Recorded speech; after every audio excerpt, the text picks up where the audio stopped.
CNBC तेज में एक मरतबा फिर खुशामदीद। दोहरी शहरियत वाले अरकान पार्लियामान के सामने हैं ताहल मुश्किल खड़ी। सुप्रीम कोर्ट ने आज MKM के रुकने कौमी असम्बली फरहत महमूद खान और सिंध असम्बली के रुकन नादिया गबोल की रुकनियत मुअत्तल कर दी। चीफ जस्टिस इफ्तिखार मोहम्मद चौधरी की सरबराही में अदालत उस्मा के 3 रुकनी बेंच ने दोहरी शहरियत के हवाले से दायर करदा दरख्वास्तों की समाअत की।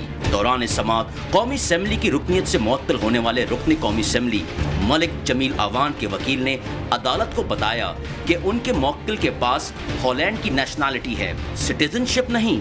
हॉलैंड के कानून के मुताबिक जिस शख्स को नेशनैलिटी दी जाती है वो वहाँ पर सकूनत अख्तियार कर सकता है। सिटीजनशिप उस वक्त मिल सकती है जब उसकी पैदाइश हॉलैंड में हो। चीफ जस्टिस ने रिमार्क्स दिए कि नेशनैलिटी और सिटीजनशिप में कोई फर्क नहीं होता। अदालत को कोई ऐसा कानून बताएं जिसमें दोनों में फर्क बयान किया गया हो।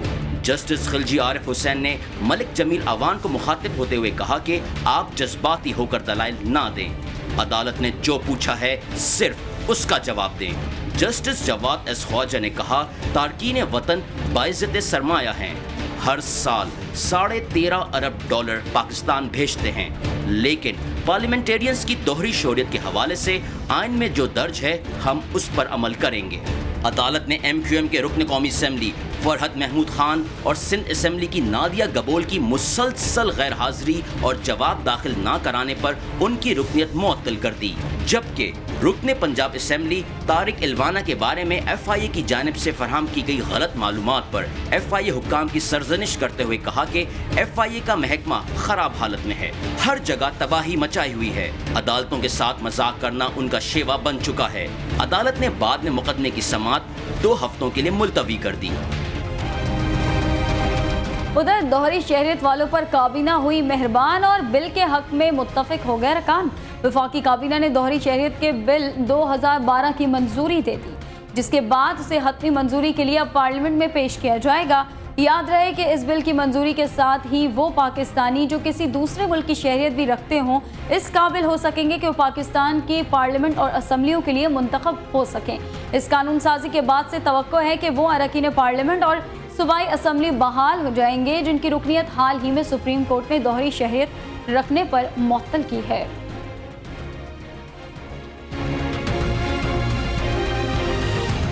वज़ीर आला सिंध सैयद कायम अली शाह भी यूसुफ रजा गिलानी की पॉलिसी पर अमल पैरा हो गए। वफाकी काबीना की तरह सिंध काबीना का इजलास सूबे के तमाम जिलाई सदर मकामात पर मुनक्किद करने का फैसला कर लिया गया। वज़ीर आला सैयद कायम अली शाह ने वफाकी काबीना की तरह सिंध काबीना का इजलास सूबे के तमाम जिलाई सदर मकामात पर मुनक्किद करने की हिदायत जारी कर दी है। इस सिलसिले में सिंध काबीना का पहला इजलास 7 जुलाई को जिला जैकबाबाद में तलब कर लिया गया है।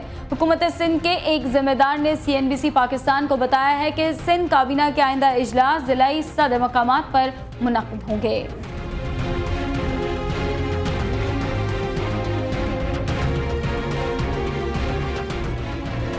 और यहाँ शामिल करते हैं एक ब्रेकिंग न्यूज़। लाहौर के इलाके बागबानपुरा में मामू ने 2 भांजियों को कत्ल कर दिया है। मकतूल बच्चियों की उम्रें 3 और 5 साल बताई जाती हैं। पुलिस ने मुलजिम नासिर को गिरफ्तार भी कर लिया है। एक बार फिर आपको इस अहम तरीन खबरों से आगाह करते चलें कि लाहौर के इलाके बागबानपुरा में मामू ने 2 भांजियों को कत्ल कर दिया है। कत्ल की जाने वाली लड़कियों की उम्रें 5 से 3 साल बताई जाती हैं। पुलिस ने मुलजिम नासिर को गिरफ्तार भी कर लिया है। मजीद जानते हैं अपने नुमाइंदे हाफिज रिजवान से।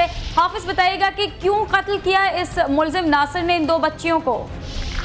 जी बुशरा, ये बागवानपुरा का इलाका है, धोबी घाट, जहाँ पर ये वाकया पेश आया। यहाँ पर ये जो कत्ल हुए हैं, ये संगदिल मामू ने कत्ल किए हैं अपनी भांजियों को। ये इसकी एक की उम्र 5 साल और जबकि दूसरी की 3 साल बताई जा रही है।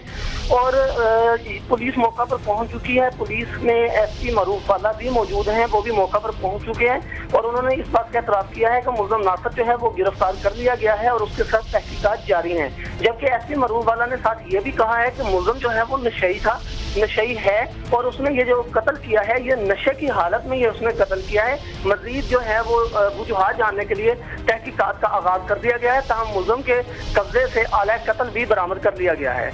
अच्छा हाफिज, ये बताइएगा कि जिस वक्त इन बच्चियों को कत्ल किया गया उनके अहले खाना कहाँ थे? जी बुशरा, ये मोहम्मद सलीम है जिसकी बेटियां हैं। ये क्योंकि एक मेहनत कश है, ये अपने काम के ऊपर निकला हुआ था, जबकि इसकी जो माँ है वो भी लोगों के घरों में काम करती है। ये बहुत ही गरीब घराना है जो इसके माँ और बाप दोनों काम पर निकले हुए थे कि संगदिल मामू घर आया जब उसकी वो नशे की हालत में था या उसका नशा टूट रहा था। ये अभी कुछ कहना कबल वक्त है, ताहम उसने अंदर आकर यही इकदाम उठाया कि उसने बेदर्दी के साथ अपनी दो कमसन जो भांजियां हैं लाहौर के इलाके बागबानपुरा में एक संगदिल मामू ने अपनी 2 भांजियों को कत्ल कर दिया जिनकी उम्रें 3 और 5 साल बताई जाती हैं। इस मुलजिम नासिर को पुलिस की जानिब से गिरफ्तार भी कर लिया गया, उसकी तफ्तीश भी जारी है। अपडेट कर रहे थे हमारे नुमाइंदे हाफिज रिजवान, आपका बहुत शुक्रिया। गवर्नर पंजाब ये कहते हैं कि दोहरा मयार खत्म किया जाए। छोटे बयान हल्फी लेकर 2-2 प्लॉट लेने वाले जजेस मुकद्दस गए नहीं। लाहौर से वसीम मलिक की रिपोर्ट। गवर्नर पंजाब लतीफ खोसा का कहना है कि बड़ी बदकिस्मती है कि अगर किसी खराबी की निशानदेही की जाए तो इसे अदलिया के खिलाफ साजिश करार दिया जाता है। अगर अरसलान जो है वो मोंटे कार्लो में जो है दुनिया का जो सबसे बड़ा गैम्बलिंग डेन है, दुनिया की सबसे बड़ी, जहाँ सिर्फ अरबों रुपए वाला शख्स जा सकता है, 10,000 पाउंड एक रात में हारता है, वो भी साजिश जो है वो हमारी साजिश तस्वर की जा रही है। सरदार लतीफ खोसा ने अदलिया पर तनकीद करते हुए कहा कि अगर मुंतखब नुमाइंदे घर जा सकते हैं तो झूठे बयान वाले जजेस क्यों नहीं। अगर 2-2 प्लॉट लिए हैं जजों ने जिन्होंने बयान अल्फी झूठे दिए हैं, गलत दिए हैं, और अगर पार्लियामेंट घर जा सकता है इस बिना पर, तो फिर जजेस को तो कोई मुकद्दस गाय नहीं होना चाहिए। नेटो सप्लाई की बहाली पर गवर्नर पंजाब ने कहा कि कौमी इज्जत और नामूस के लिए सप्लाई मुअत्तल की थी और बहाली करते वक्त भी मुल्की वकार को मद्देनजर रखा। तलाला जो है के बाद हमने 8 महीने तक हमने उस वक्त तक नहीं खोला जब तक उन्होंने माफी नहीं मांगी। इससे कबल तुलबा से खिताब करते हुए गवर्नर पंजाब ने कहा कि वफाकी हुकूमत मुश्किलात के बावजूद यूनिवर्सिटीज को रिसर्च के लिए फंड्स मुहैया कर रही है ताकि तरक्की का अमल जारी रहे। कैमरामैन सोहेब जब्बार के साथ वसीम मलिक, CNBC पाकिस्तान, लाहौर। पाकिस्तान और श्रीलंका के दरमियान कोलंबो टेस्ट ड्रॉ हो गया। 3 टेस्ट मैचों की सीरीज में श्रीलंका को 1-0 की नाकाबिले शिकस्त बरतरी हासिल हो गई। आज मैच के आखिरी रोज श्रीलंका ने कल के स्कोर 278 रन 5 खिलाड़ी आउट पर अपनी पहली नामुकम्मल इनिंग्स का आगाज किया और पूरी टीम 391 रन पर आउट हो गई। संगकारा मुसलसल दूसरे टेस्ट मैच में डबल सेंचुरी बनाने में नाकाम रहे और वो 192 रन बनाकर आउट हुए। पाकिस्तान की जानिब से जुनैद खान ने 5 और अब्दुल रहमान ने 4 विकेटें हासिल की।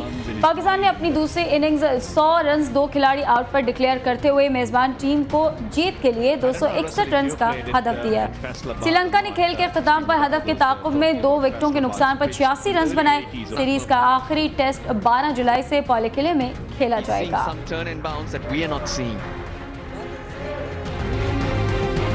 उधर ब्राजील में रियो डी जेनेरो के साहिल से गुम होने वाली मुतादिद पेंगुइन्स में से 3 को रेस्क्यू ऑपरेशन के बाद बचा लिया गया। गुज़िश्ता हफ्ते इस साहिल पर दर्जनों पेंगुइन्स गायब हो गई थी। रेस्क्यू टीमों ने इंतहाई एहतियात के साथ ये ऑपरेशन किया। इस ऑपरेशन के दौरान मिलने वाली तीनों पेंगुइन्स की हालत ख़राब है।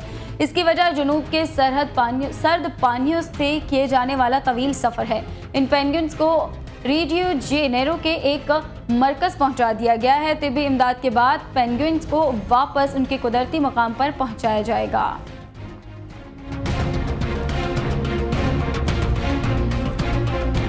ख़वातीन के हुस्न को 4 चांद लगाने में अहम किरदार अदा करते हैं ज़ेवरात। दुबई में ज़ेवरात के मल्टी ब्रांड स्टोर खुलने से ख़वातीन में खुशी की लहर दौड़ गई।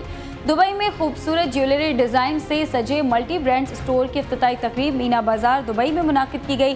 तकरीब की खास बात भारतीय अदाकारा प्रियंका चोपड़ा की शिरकत और ज़ेवरात से अपनी मोहब्बत का इजहार था। इस मौके पर स्टोर मालिकान का कहना था कि यहाँ दुबई की ख़वातीन के लिए नफीस और जदीद तर्ज के ज्वेलरी डिज़ाइनर दस्तयाब होंगे और ज़ेवरात ही तो ख़वातीन का असल प्यार है। मल्टी ब्रांड स्टोर मालिकान ने जल्दी पाकिस्तान में भी फ्लैगशिप स्टोर खोलने का इरादा जाहिर किया।